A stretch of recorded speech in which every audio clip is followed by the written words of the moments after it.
Magandang araw sa inyong lahat. Welcome to my YouTube channel, Bayan Ko TV. Balikan natin ang hula ni Madam Wendra K, Vice President Sara Duterte, kung totoo ba ang lumabas sa baraha. Ano daw po ulit ang nakikita ko sa pamilya Duterte, lalo na po kay Ma'am BP Sara. O yan. Atin pong tanungin kay Tarot. Again po, tagabasa lang po ako ng Tarot. Kung ano po ang sasabihin, i-interpret ko po. Tarot, ipakita mo sa akin ha. Wala tayong pagtatakpan or wala tayong kakalimutan. Sabihin kung ano ang nilalaman at ibig ipahiwatig mo sa pangalang Sara Duterte at kung may maisasama pa sa pamilya nito. Okay? Kukuha po ako 1, 2, 3, 4, 5, 6, 7. Again po, tagabasa lang po ako. Mga basher, huwag po magagalit.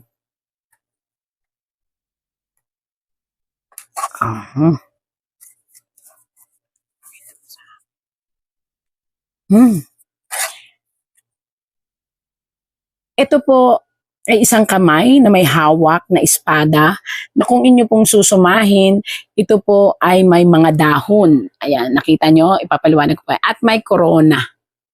Sa ngayon po, maniwala man ho kayo at hindi, buo pa rin po ang pagmamahal ng tao at lalo po siyang minamahal ng mga tao at ng sanlibutan.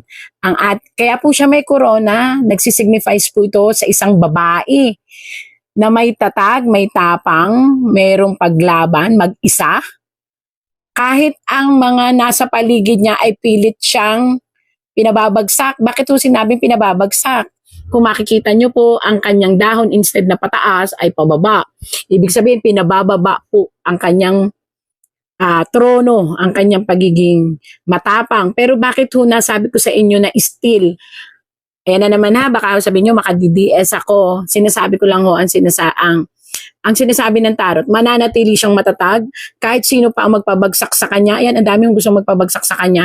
Ang corona ay nasa dulo ng espada na nagsisignifies po ito na ang kanyang kagalingan at ang kanyang tanging angking pang-amo sa tao ay kahit anong gawain ng kalaban ay hindi matitinag, mananatili siyang nasa corona. Ayan po ang tatag. At kung bakit po ang kamay ay parang makikita nyo na parang lalaki. Kasi po, siya po ay being guided ng universe. Ayan. Masakit man nung sabihin, para po sa mga nagagalit sa kanya, wala po akong ibig sabihin, ini-interpret ko lang po ang Tarot, mananatili po siyang matatag. Mananatili pong matatag si BP Sara, kahit ano pa po ang ipato at ipukol sa kanya, may isang espada na puputol sa kabaliwan ng sanlibutan na pabagsakin siya. Actually ho, hindi sanlibutan ang nagpapabagsak sa kanya, kaya nakikita nyo po, mayroong spin na mga liwanag. Ang nagpapabagsak po sa kanya ay ang mga taong nasasagabalan ng kanyang salita at ng kanyang tapang. Pero dito po, mananatili po siyang matatag. At kahit sinong magpabagsak, ay hindi magtatagumpay. BP Sara at Vice President Sara, lalaban pa rin po kayo na kahit pabalik-balik na rin po ang mundo, tatayo at tatayo po kayo. Ngayon po, babalik na rin kayo ng isang na namang kalaban. Isang tao, inyo po itong pakaisipin. Meron na naman po kayong panibagong kakalabanin at haharapin, pero again po, ito ay inyong malalampasan at masasagot. At maaaring itong pagsagot ninyo dito ang magbubukas na naman ng panibagong issue ng kabulastugan na ibinabato sa inyo pero maipapasa at maibabato nyo sa kalaban. Kaya ito po'y panawagan kung sino man po ang mag-iimbestiga sa kanya, sana po ay mapagtuunan nyo ng katotohanan ang bawat salita dahil lalaban po talaga siya at ipapakita niya ang katotohanan. Yan. sa 2, 3. Isang panibagong hamon ito na lalaki, yan kakita nyo lalaki, ang mag-iimbestiga sa kanya. Ito po ay isang bagong isang bagong tao sa dati ng sangay ng gobyerno na ito ay kukwestiyonin ang all about po kay Sara Duterte. Okay? Even po sa pamilya ng Duterte, kahit sa lalaki. Pero ito po'y malalampasan. Malalampasan po nila ito.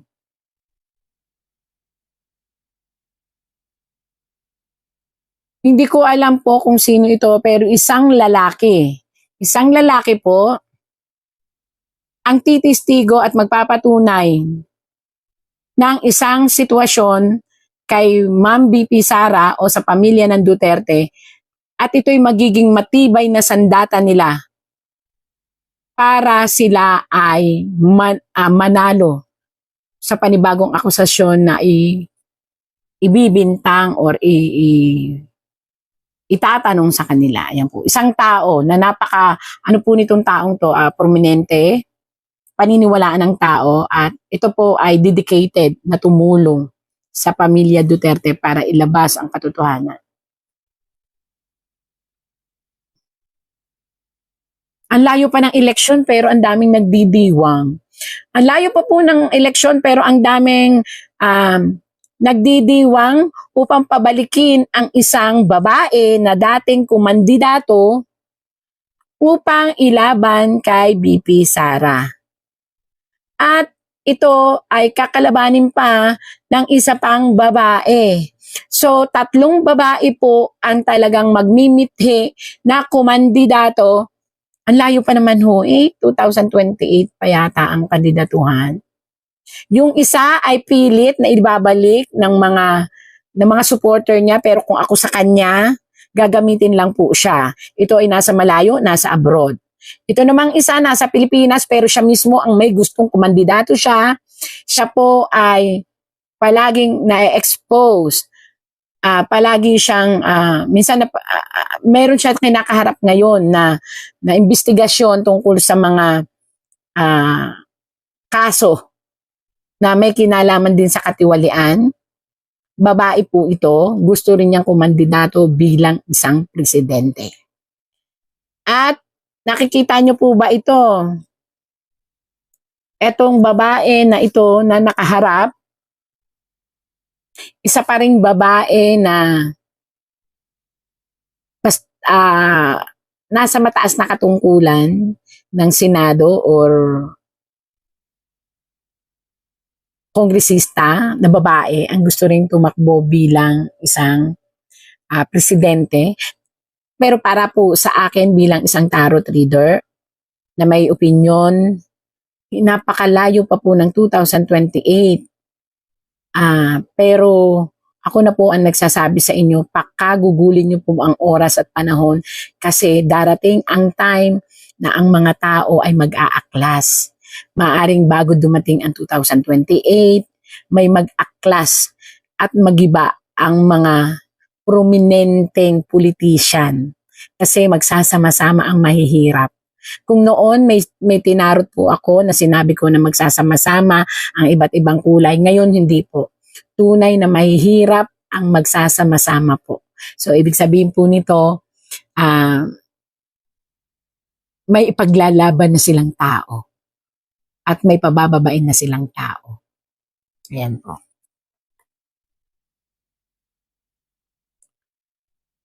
May isang magbabalik na talagang haharapin ng ating binibining Vice President Sara Duterte. Ito ay ipaglalaban niya ang bayan dito sa taong ito. Magbabalik siya dahil ihaharap siya sa mga tao. Ito ay isang investigasyon na si Ma'am Binibining Sara Duterte po ay ipaglalaban ang katotohanan laban dito sa taong ito. At ito ay masusukol at ito ay pupuyok at ito ang maglaladlad ng buong katotohanan sa 2 tao sa pamamagitan ng galit ng sambayanan. itong taong ito nakakalabanin ni VP Sara na lalaki ay magsasabi ng katotohanan dahil maiipit na talaga po ito. Pero ang magpapatuga po dito ay si Binibining Vice President Sara Duterte na maaaring magbuklod kay Ma'am Binibining Sara Duterte na mas mag-ingat dahil lalo siyang pag-iinitan dahil marami siyang alam dito sa taong ito.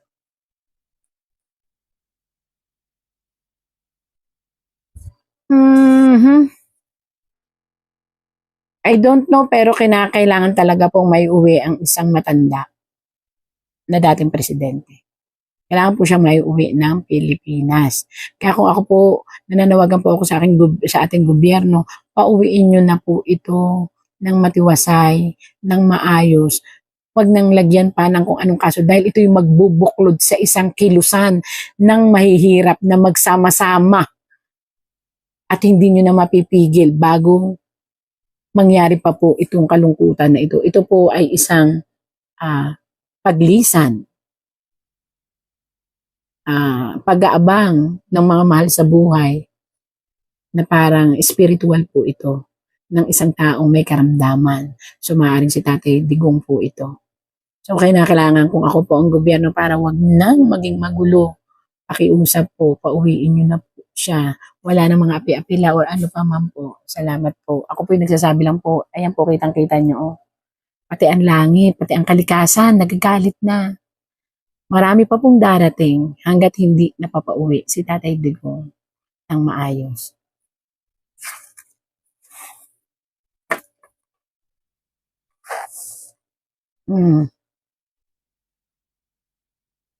Marami ang magbaback up at susuporta sa kandidaturang darating para kay Ma'am Sara Duterte. Ito po. At may isang ghost na tao. Ghost, ibig sabihin hindi siya magpapakilala. Pero susuporta siya ng buong buo. At ito'y mayaman, ito'y pilantropo, ito'y may ito'y mataas din at maraming connection. At susuporta po siya sa ating darating na eleksyon para si Ma'am BP Sara ay tumakbo. May isang tao, lalaki, naghahanap siya ng itatapat na kakandidato kay BP Sara for 2028. Actually, hindi ko maintindihan hindi pa naman sure kung talagang tatakbo si Ma'am BP Sara. Pero ang dami nang gumagawa ng paraan para ito ay hadlangan. Kaya lang po, siguro, may liwanag talaga. Kasi, tandaan nyo po, bagkos pigilan ang Duterte ay lalong umuusbong. Bagkos pahintuin ay lalo siya lang umuusbong kasi taong bayan po ang nagnanais. Ngayon, itong naghahanap na ito, lalaki ito, naghahanap sila ng katapat at itatapat if ever daw na talagang tatakbo si Ma'am BP Sara for president. At ang nais nila ay isang babaeng dati pang tumakbo na ibalik. Pero kung ako dito sa babaeng ito, mag-isip siya. Baka gamitin din lang siya. Patakbuhin siya. At the end of the day, syempre, politika yan. Napakagulo po niyan. Mahirap ang patakbuhin ka lang dahil may gusto rin pala silang mangyari.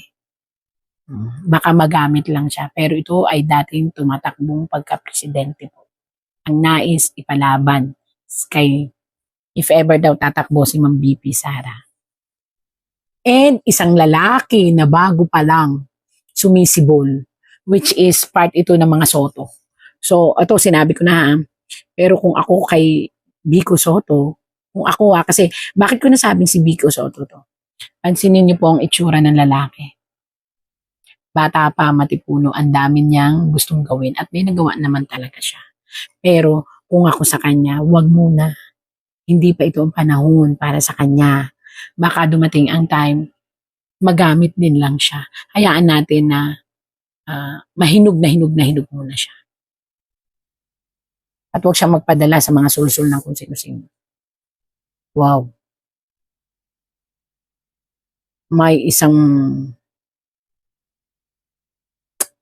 Maaaring ito ay ang President of the Philippines. Ang sa totoo lang, maiipit sa pinakadulo.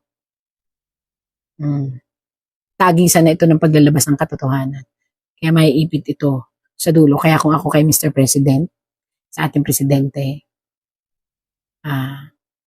hanggat maaari, ang magagawa na lang niya ay gumawa ng parang maibalik ang dating Duterte na matanda sa ating Pilipinas upang mabawasan ang kanyang haharapin na problema kasi sa kanya lahat i-blame. Kahit sabihin pa na ang mga kaso ay maantala, ang taong bayan po ay hindi hihinto. Magkakagulo. Sunod-sunod po yan, pati kalikasan, makikidawit na. Hindi hinto ang ating kalikasan hanggat hindi nababalik ang ating Duterte. Si Tatay Digong sa Pilipinas. Tandaan niyo po yan. Yan po ay isa. Yan po yung matagal ko nang sinasabing there is something universal action. Ito'y paranormal pero ang atin pong Tatay Digong ay guided by the universe. Kahit saan ko tingnan. Hindi hihinto ang sakuna. Ipapakita ang kalokohan na nangyayari sa Pilipinas at hindi rin hihinto. Dadawit pa dyan ang mga lindol, dadawit pa dyan ang mga baha, bagyo. Kaya yun po, kung ako sa inyo, pakinggan natin ang tarot. To make everything okay, ibalik ang dapat ibalik sa Pilipinas na mahal ng kalikasan at ng universo. At itong dalawang ito ay isuko sa Pilipinas. Dahil hindi po hihinto. Yung sinasabi nila na mamamatay ang kaso, hindi po. Taong bayan na po ang gagawa ng parang para. Kung ihinto man ang usapin, yun po ay panandalian na hinto lang pero ang taong bayan ay gagalaw at gagalaw.